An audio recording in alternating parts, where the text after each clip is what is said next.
안녕하십니까, 오타와 데이빗입니다. 오늘은 여기 오셔가지고 집을 구할 때, 그러니까 내가 살 거처를 구할 때 만날 수 있는 상황, 제가 사실은 겪은 일이고 여러기도 하고요. 그래서 좀 소개를 드릴까 합니다. 첫째는 렌트를 하든지 집을 사든지 둘 중에 하나겠죠, 우리 거처를 구한다는 건. 근데 이제 처음 오셔서 집 사는 분은 거의 없으실 테고, 일단 렌트를 할 것 같습니다.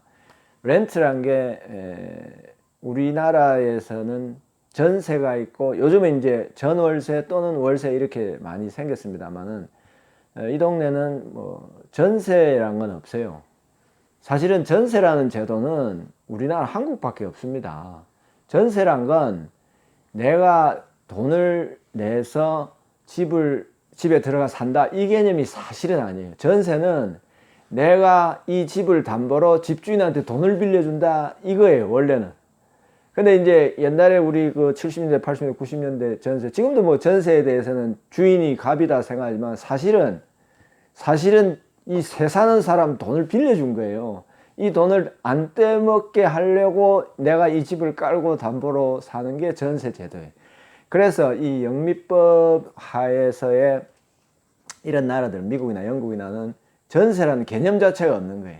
이 집은 소유가 집주인이지 세입자가 아니거든요. 그 세입자는 뭐냐? 내가 일정한 금액을 내고 여기 들어와서 일정한 기간을 살겠다, 이게 렌트의 개념인 거죠. 그 집주인의 입장에서 보면 나는 내 집이 있지만 고정적인 수입이 들어온다, 그게 렌트예요. 전세는 사실은 내가 세입자가 돈을 빌려준 그런 제도입니다. 그래서 우리나라에만 있는 제도였고, 뭐 하여튼 그 렌트에 대한 개괄적인 말씀이고, 이제 처음 제가 여기 20년 전에 왔을 때만 해도 그 당시에 뭐 인터넷이라는 게 거의 없었어요. 셀폰도 50%도 안 가져 있었을 거예요, 이 성인들의.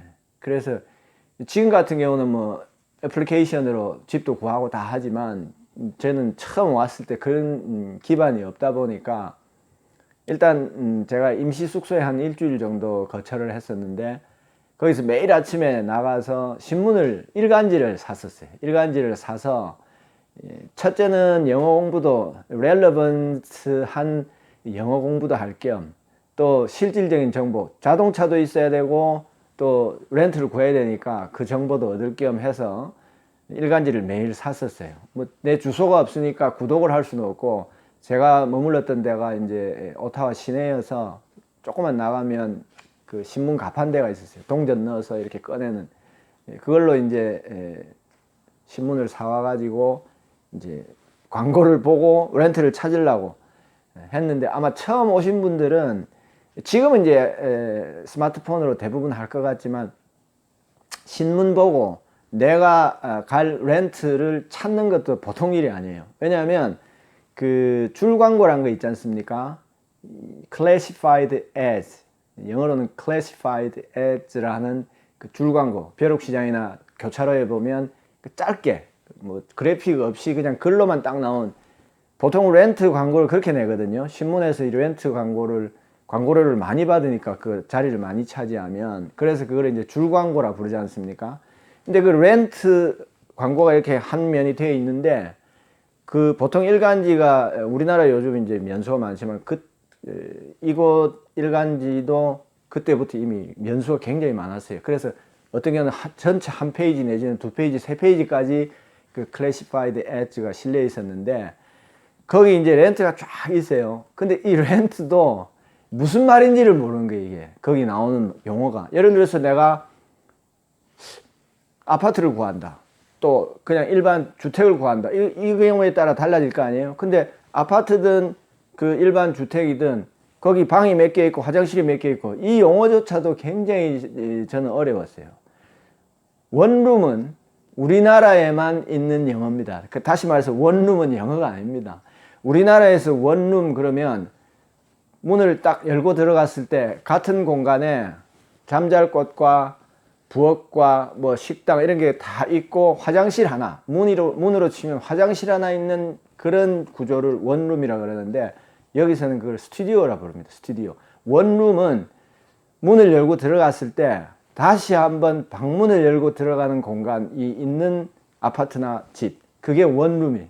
그러니까 우리나라 개념으로 가서 원룸 찾는다 그러면 스튜디오를 주는 게 아니고 원 베드룸을 주는 거예요. 그러니까 원룸이란 말은 없어요. 아예 원 베드룸, 투 베드룸 이렇게 나가고, 그 다음에 아파트 같은 경우는 화장실을 베드룸이라고 많이 부르는데, 이 일반 주택은 캐나다에서는 와시룸이라고 많이 불러요. 물론 베드룸이란 말도 씁니다. 근데 베드룸과 와시룸의 차이는, 베드룸은 욕조와 샤워 시설이 다 갖춰진 욕실이죠, 말하자면. 와시룸은 여기 보면 이제 주택이 1층, 2층 이렇게 있는 경우가 많은데 손 씻는 것만 있고 변기만 있고 그런 화장실, 조금 우리말로 직역하면 세면장 정도 해당되는.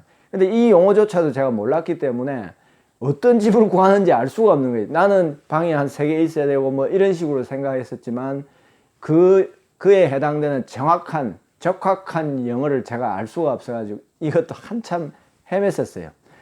그래서 RM이 룸의 약자고 와시룸은 WR로 쓰고 이런 식의 약자들 그때 이제 찾으면서 파악을 했죠.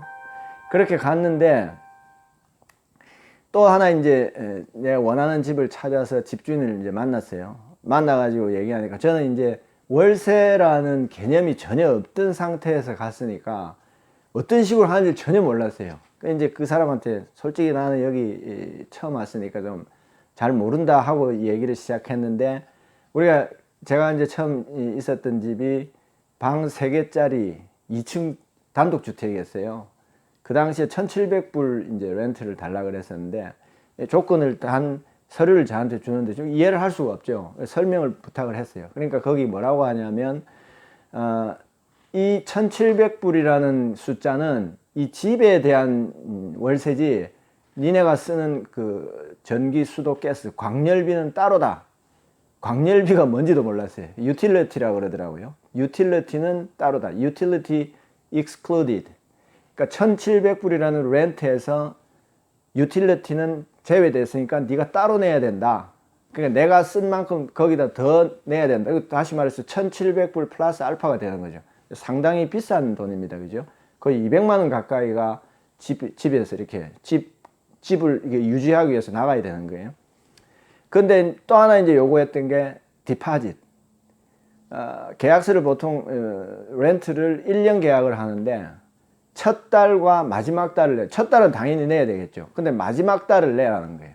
왜 그러냐 그러니까 전세 보증금이고 뭐 어떤 안전장치가 없는 상태에서 내가 만약에 갑자기 나가버리면 집주인이 손해를 보지 않습니까?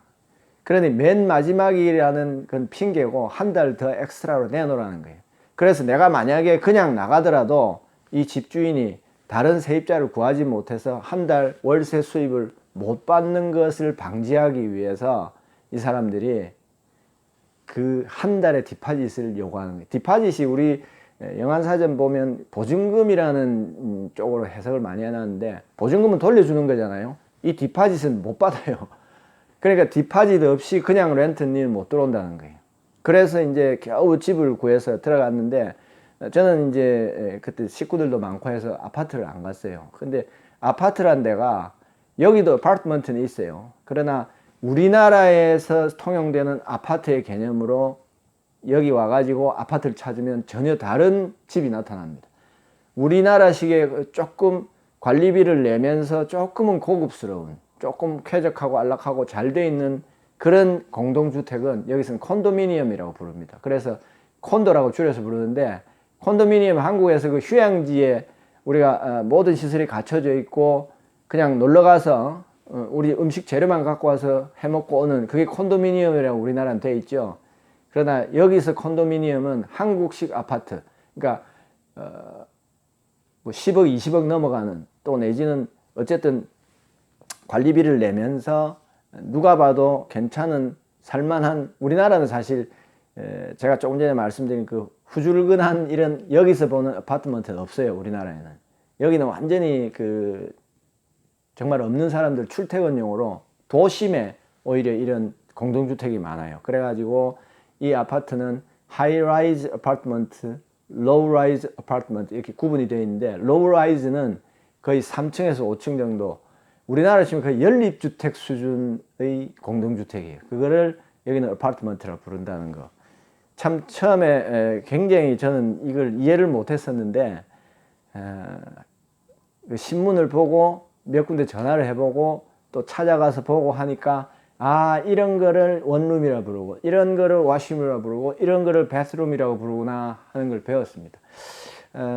렌트에 관한 얘기 조금 남은 것과 또 집을 매매할 때 필요한 부분들은 또 다음 시간에 다시 정리해서 말씀을 드리겠습니다. 오늘은 렌트가 이런 식의 개념이라는 거, 그리고 아파트가 아니라 콘도미니엄이라는 거 전해드렸습니다. 다음 시간에 또 뵙겠습니다. 감사합니다.